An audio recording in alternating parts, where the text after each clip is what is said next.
राजनीति के आंगन से जुर्म की दुनिया तक, ग्रामीण इलाकों से शहर की गलियों तक, प्रदेश की हर छोटी बड़ी खबर से करेंगे आपको रूबरू।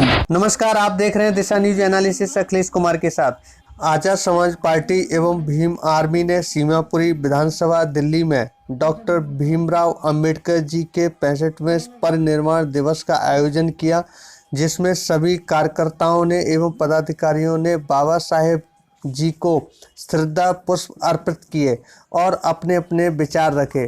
कार्यक्रम में बच्चों और महिलाओं ने बढ़ चढ़कर हिस्सा लिया, बाबा साहेब के जीवन एवं योगदान पर प्रकाश डाला और महिलाओं को मिले सम्मान के लिए बाबा साहेब को याद किया गया। आगे देखिए खास रिपोर्ट। जय जय जय जय जय भीम, जय भीम, जय भीम, जय जय जय जय जय भीम, जय भीम, जय भीम, जय जय जय जय जय भीम, जय भीम, जय भीम, जय जय जय जय जय भीम, जय भीम, जय भीम। भीम आर्मी जिंदाबाद, जिंदाबाद, जिंदाबाद। भीम आर्मी जिंदाबाद, जिंदाबाद, जिंदाबाद। भीम आर्मी जिंदाबाद, जिंदाबाद, जिंदाबाद। भाई जनसेना जिंदाबाद, जिंदाबाद, जिंदाबाद। भाई जनसेना जिंदाबाद, जिंदाबाद, जिंदाबाद। भाई जनसेना जिंदाबाद, जिंदाबाद, जिंदाबाद। भारतवर्ष के नहीं, पूरे विश्व के, जिनको पूरे विश्व में एक ज्ञानी के रूप में जाना जाता है, विद्वान के रूप में जाना जाता है। पिछले 350 वर्षों के सर्वे में पूरे विश्व में ये माना गया है कि बाबा साहब डॉक्टर भीमराव अंबेडकर जैसा कोई विद्वान अभी तक इस धरती पर नहीं हुआ है। साथियों, ये अभिमान का विषय है, ये गर्व का विषय है हमारे लिए कि बाबा साहब हमारे परिवार के थे, हमारे देश के थे, हमारे वंश के थे।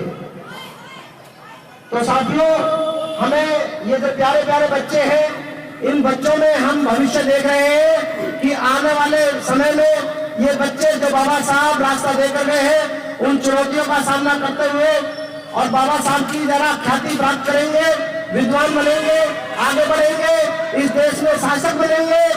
भारत रत्न संविधान निर्माता बाबा साहेब भीमराव अंबेडकर के परिनिर्वाण दिवस पर शत शत नमन।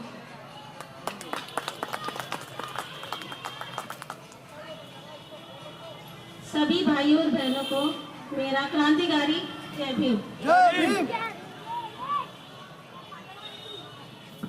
जी, मैं भारतीय भीम आर्मी भारत एकता मिशन महिला मोर्चा की कार्यवाहक अध्यक्ष हूँ। भाइयों और बहनों, संविधान के निर्माता हमारे पिताजी बाबा भीमराव अंबेडकर जी की आज पुण्यतिथि है और ये एक देखा जाए तो एक दुख का भी दिन है, क्योंकि इस दिन हमारे बाबा साहेब ने अंतिम सांस ली थी। लेकिन ये हमारे लिए जो वो सब कुछ करके गए, हमें इतना बड़ा संविधान देकर गए। जिस एरिया में रहती हैं वहाँ हमारे नॉर्दर्न भाई भी रहते हैं। सभी को मेरा तो ये संदेश है,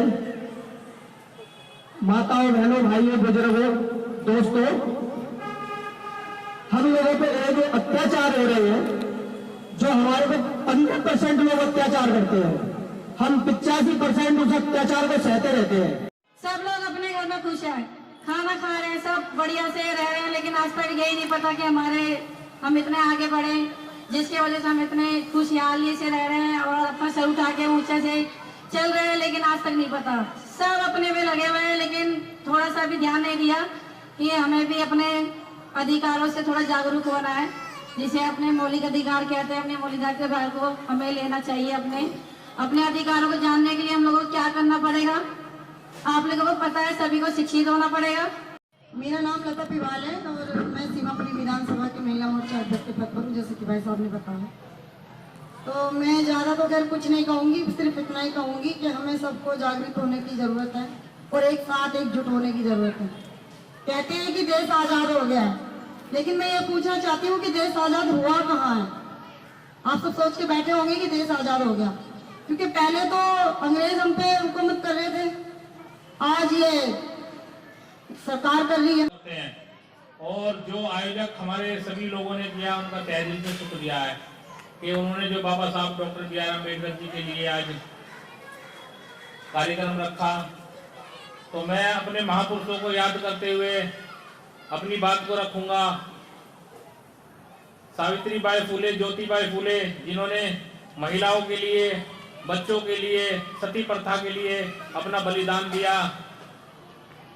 एक महिला उन्हीं के साथ लगी थी, मुस्लिम समाज की थी, जिन्होंने हर तरीके से पूरा सपोर्ट लगाया था। क्या नाम था? फातिमा शेख जी का, जिन्होंने पढ़ने के लिए भी और अपनी जमीन तक उन्होंने दी थी। मैं उनको भी याद करूंगा।